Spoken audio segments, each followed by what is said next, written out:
Iepriekš oriģinālo mafiju spēli esmu spēlējis aptuveni 10 minūtes, un tas bija tik sen, ka teju neko neatceros. Veidojot šo apskatu, izvēlējos nemaz nespēlēt oriģinālu, jo, lai arī tas ļaut labāk novērtēt tehniskos uzlabojumus, tas varētu arī sabojāt man priekšstatu par spēli. Pie tam Definitive Edition daudziem gameriem vispār būs pirmā pieredze ar pirmo mafiju sērijas spēli, un manuprāt ir pavisam normāli, ka arī man pirmā pieredze ar šo spēli ir tieši Definitive Edition. Spēle pieejama Windows, PlayStation 4 un Xbox One platformām, bet es, protams, to spēlēju Windows vidē.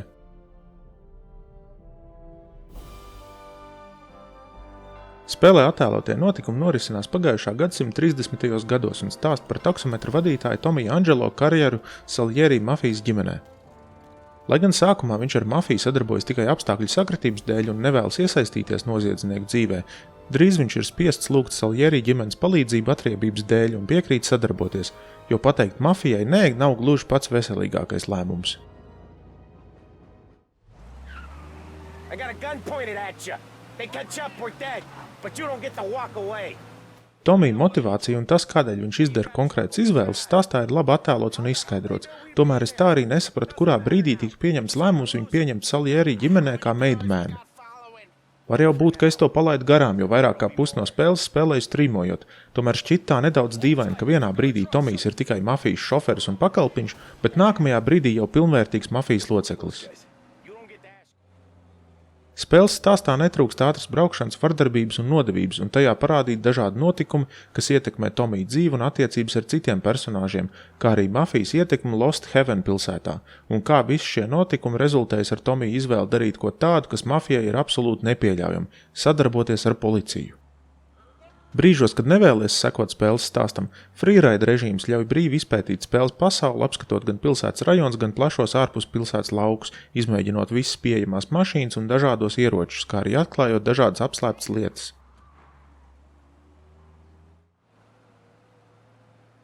Pirms spēlēšanas informāciju par šo spēli nevācu, bet jau pirmajā spēlēšanas brīdī bija skaidrs, ka spēle veidot uz tā paša dziņa, kas tika izmantots Mafia 3, un es to atklāju pavisam dīvainā veidā.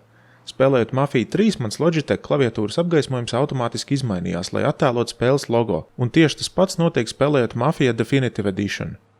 Man personīgi tas kaitina un man nepatīk, ja spēles maina man datoru vai perifērijas iestatījums, un lai gan ir interesanti, ka bēgot no policijas, klaviatūra mirgo zilā un sarkanā krāsā, šī tomēr ir pirmā Mafia, bet klaviatūra attēlo Mafia 3 logo.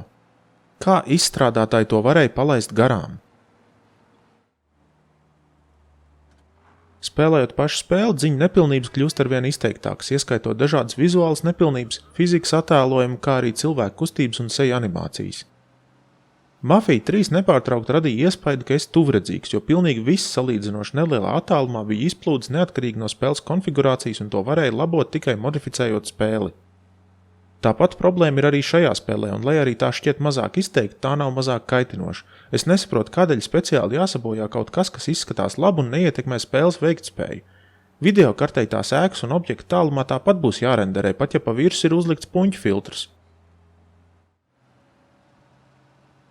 Ja izdodas ignorēt puņu filtru un tālāk esošus objektus, kas pēkšņi parādās no nekurienes, spēles pasauli izskatās tīri lieliski. Ja gluži nestāv pie katras mājas analizējot tekstūras, tad ēkas un dažādi objekti pilsētā un ārpus tās ir detalizēti, lieliski veido spēles atmosfēru un šķiet atbilstoši attēlotiem vēstures laika posmam. Spēlē izmantojamās 20. un 30. gadu mašīnas un Mafija sērijā pirmoreiz izmantojamie motocikli arī ir detalizēti un atbilst spēlē attēlotajai pasaulei, dažos gadījumos pat detalizācijas ziņā krietni izceļoties uz apkārtējās pasaules fona. Ar pasaules un transportlīdzekļu detalizāciju viss ir forši, tomēr skaistā pasaulē vajag arī skaistus cilvēkus, un šī ir viena no lietām, kas spēlē pieklibo. Lost Heaven ielas dažbrīd šķiet tukšas un mākslīgas, tām trūkst reālās pasaules dzīvības, un es tā arī nespēju saprast, kas man pilsētā pietrūka pilnai laimei. Varbūt tas bija cilvēku trūkums vai arī fakts, ka ielās trūkst dažādu mazāku objektu, atkritumu un sīku drazu.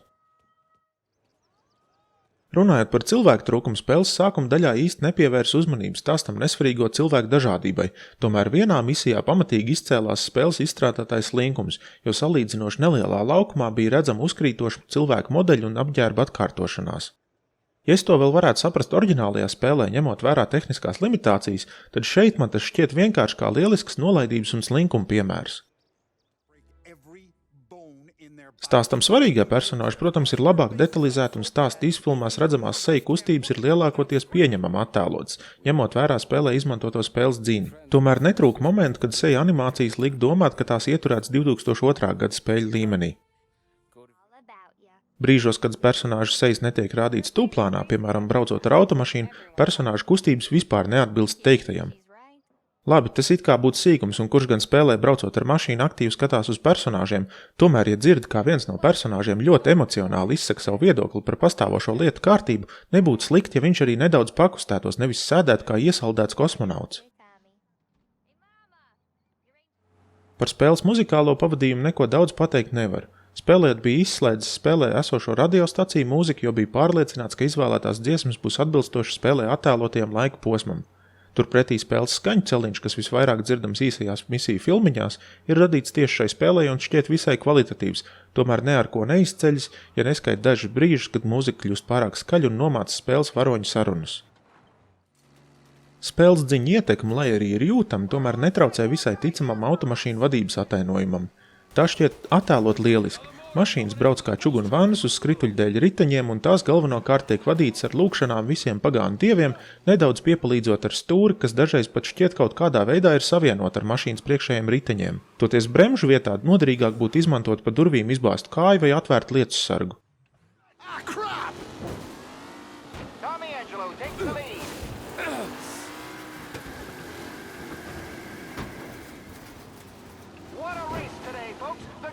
You're no good! Son of a bitch!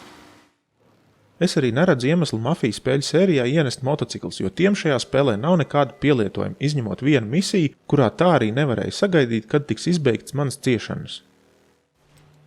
Savas ciešanas izbeigt acīm redzot vēlas arī neskaitām Lost Heaven iedzīvotāji, jo viņi nemitīgi gāžas uz ceļa, jo tā acīm redzot ir drošākā vieta, kur atrasties redzot ātri braucošu mašīnu. Un tad vēl tie pašnāvnieki atļaujas man pārmest to, kā es braucu, vai pat izsaukt policiju, jo redz, es viņiem tikai salauzu kājas, nevis izbeidzu viņu nožēlojamo 500 reižu klonētā slinkuma rezultātu dzīvi.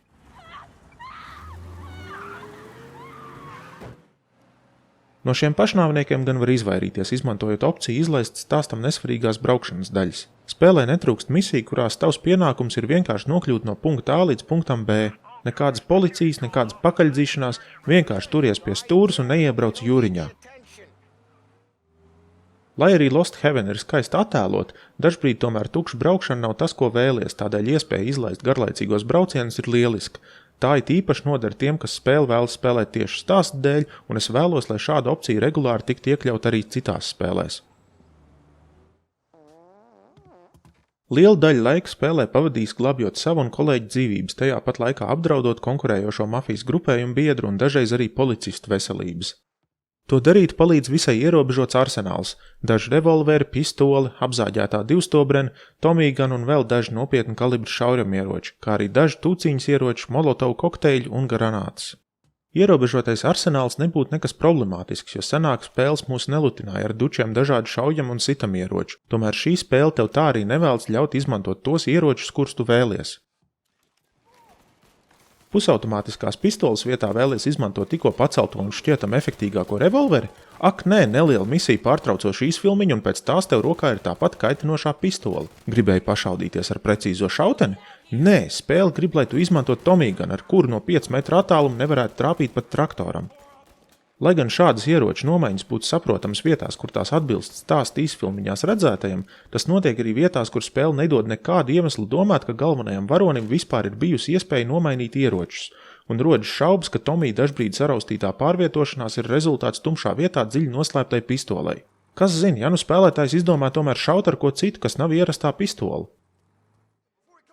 Brīžos, kad nav laika lamāties uz spēli par kārtējo negribēto ieroču nomaiņu un nāks tā kārtīgi izšaudīties, jau atkal skaidri izceļas spēles dziņas un nepieciešamība nedaudz pierast pie šaušanas un aizsaga izmantošanas mehānikām.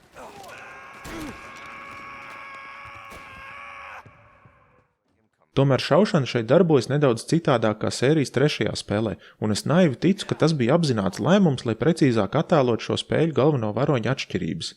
Mafija 3 galvenais varonis bija pieredzējis noziedzīgajā pasaulē un bijis karā, līdz ar to viņa šaušana ir daudz precīzāka. Turpretī bijušajam taksometra vadītājam Tomijam šaušana nav stiprā puse. ko vēl vairāk izceļ brīži, kad izmantojot aizsegu, Tomijs pieceļas pilnā augumā, nevis pret kaut ko atbalstās, lai vismaz nedaudz uzlabotu šaušanas precizitāti. Bet šeit tas jau piesienos sīkumiem un ar visu neprecīzo šaušanas spēli tik un tā izgāju. Spēles stāsts, manuprāt, ir lielisks un labi attēlo mafijas dzīvi konkrētajā laika posmā, kā arī dažādu mafijas locekļu personības un to, kā tās ietekmē viņu izdarītās izvēles un izturēšanos pret citiem personāžiem. Tomēr tas nav Definitive Edition izstrādātāja nopelns, jo stāstu tomēr izveidoja oriģinālās spēles izstrādātāji. Laiku, ko izstrādātāji ietaupīja uz stāsta rēķinu, viņi būtu varējuši ieguldīt spēles testēšanā un kaitinošo lietu izlabošanā, tomēr jau ir par vēlu. Ja man būtu jāsalīdzina Mafija sērijas spēles, ko esmu spēlējis, tad vislabākā viennozīmīgi vēl joprojām ir Mafija 2. Mafija Definitive Edition un Mafija 3 manā skatījumā ir vienlīdzīgas, jo, lai arī Mafija 3 stāsts bija lielisks, spēle bija nevajadzīgi izstiepta. Mafija Definitive Edition stāsts lieliski parāda tev visas svarīgākās detaļas, tajā pat laikā neradot aizdomas, ka tas būtu sasteigts, tomēr spēlē netrūkst dažādu kaitinošu problēmu. Kopumā man Mafija Definitive Edition patika un tā viennozīmīgi ir spēle, ko ir vērts uzspēlēt. Tomēr atšķirībā no sērijas 2. un 3. spēles, šo es vēlreiz visticamāk nevēlēšos spēlēt.